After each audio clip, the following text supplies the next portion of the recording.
안녕하세요. 우리 뉴프런트 교회 성도 여러분. 수요일 5분 아침 묵상 오신 것 주님의 이름으로 환영합니다. 자, 오늘은 아브라함이 소돔에 산다면 이런 제목으로 짧게 또 하나의 말씀 나누겠습니다. 오늘은 이집트에서의 그 이민 생활을 청산하고 다시금 가나안 땅으로 올라온 아브라함과 가족들의 모습을 봅니다.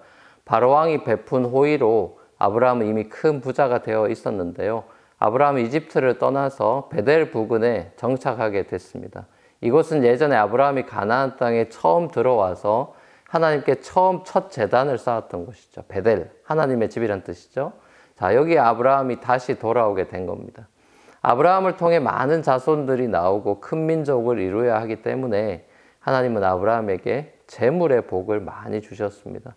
그런데 재산이 너무 많아서 아브라함 목자들과 롯의 목자들 사이에 다툼이 생길 정도였습니다. 재산 다툼이 벌어졌습니다. 재벌가에는 흔히 보는 장면이죠. 고대 재벌 집안에 벌어진 갈등의 모습을 우리도 봅니다. 자, 이때 아브라함이 이 갈등을 조정하기 위해서 롯과 서로 따로 떨어져서 살 것을 제안합니다. 그래서 롯에게 땅을 먼저 선택하라고 주죠. 자, 롯이 선택한 그 반대편으로 아브라함 자신이 정착하겠다 이렇게 말하죠. 롯은 소돔이 있는 쪽을 선택했습니다. 조건이 좋은 곳을 선택한 거죠. 물이 넉넉했고 에덴 동산과도 같은 비옥한 땅이었다고 오늘 본문은 그렇게 기록하고 있습니다. 아브라함이 조카 롯에게 선택권을 먼저 준 것은 믿음의 선택이었겠죠.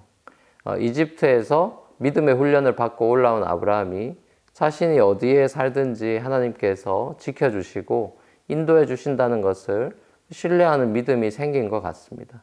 반면에 롯은 성경 그 어디에서도 아브라함처럼 제단을 쌓는 장면이나 믿음의 선택을 내리는 장면을 보지 못합니다. 오늘 본문에서도 롯의 선택을 보면 소위 세상적인 조건만 보는 사람의 전형으로 비춰지고 있습니다. 그런데 결국 보기에 좋은 것을 선택한 롯의 선택은 결국 하나님의 심판을 받아 멸망할 소돔을 선택한 결과가 된 거죠. 결국 소돔에서 살게 된 롯이 나중에 보면 그 도시의 영향을 받아서 믿음으로 살지 못하는 걸 봅니다. 아브라함이 소돔에 살았더라면 어떻게 되었을까 하는 궁금함이 생깁니다. 어떻게 보면 결국 롯의 선택 자체가 잘못되었다기보다는 그 선택 이후에 그가 어떤 삶을 사느냐가 더 중요하다는 점을 깨닫게 됩니다. 소돔 사람들은 좋은 환경 속에서 하나님 앞에서 악하고 주님을 거슬러 온갖 죄를 짓는 사람들이었습니다. 우리가 사는 뉴욕과도 어쩌면 비슷합니다. 전 세계 사람들이 부러워하는 최고의 도시지만 주님 보시기에 악을 행하고 주님을 거슬러서 기독교인도 적고 여러 가지 범죄도 제일 많은 도시 중에 하나죠.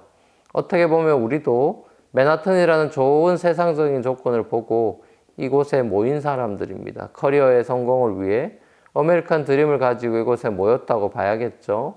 자, 그런데 문제는 이게 다라는 게 문제가 된다는 거죠.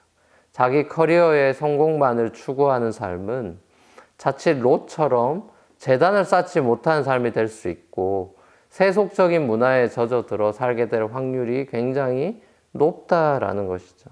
자, 그러니까 우리는 롯이 다른 곳을 선택해서 아브라함이 소돔을 살게 되었다면 하는 그런 상상을 해보면서 소돔이라는 세속 도시에서 우리는 어떻게 하나님의 약속을 받은 사람답게 살아갈 것인가 하는 고민을 해보면 좋을 것 같습니다. 돈, 성, 권력, 이 머니, 섹스, 파워가 우상이 된 현대 세속 사회에서 우리는 어떻게 하나님의 약속을 붙들고 복의 통로로 살아갈 수 있을까 진지하게 고민하며 살아야겠죠. 자, 안 그러면 롯꼴 나는 거지 않겠습니까? 허겁지겁 소돔을 빠져나와야 하는 처지가 되어버릴지도 모르는 것이죠. 나중에 보면 보게 될 이 아브라함의 중보기도를 통해 알 수 있듯이 롯이 만약 소돔시에서 믿음의 재단을 쌓으면 그 세속사회를 저항하며 살았다면 하나님은 그 도시를 심판하지 않으셨을 텐데 말입니다. 사랑하는 우리 뉴프런트 교회 성도 여러분, 우리는 보이는 것만을 붙들고 살아가는 사람들이 아니라 보이지 않는 하나님의 약속을 신뢰하며 믿음으로 살아가는 사람들입니다. 그러면 우리가 어디에서 살든지 하나님께서 우리 삶을 책임져 주실 것입니다.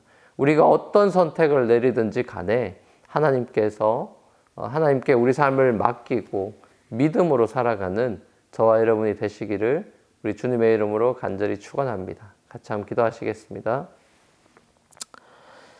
사랑하는 풍성하신 아버지 하나님 감사합니다. 새날 열어주심에 감사드립니다. 오늘 롯의 선택과 또 아브라함의 선택을 보고 그 이후에 어떤 삶을 살아가는지에 대해서도 우리가 창세기 말씀을 통해 보게 됩니다. 하나님, 우리가 믿음으로 살아가기 원합니다. 오직 의인은 믿음으로 말미암아 살리라고 했고 또 보이는 것으로 사는 사람들이 아니라 믿음으로 사는 사람들이라고 했는데 아버지 세상적인 것을 추구하며 거기에 함몰되어 살아가는 삶이 아니라 하나님의 약속의 말씀을 믿으면서 끝까지 주님을 신뢰함으로 주님이 기뻐하시는 믿음의 삶을 살아가는 우리의 삶이 되도록 인도하여 주옵소서. 감사드리옵고 예수님의 이름으로 기도합니다. 아멘. 감사합니다. 오늘도 평안한 하루 되십시오.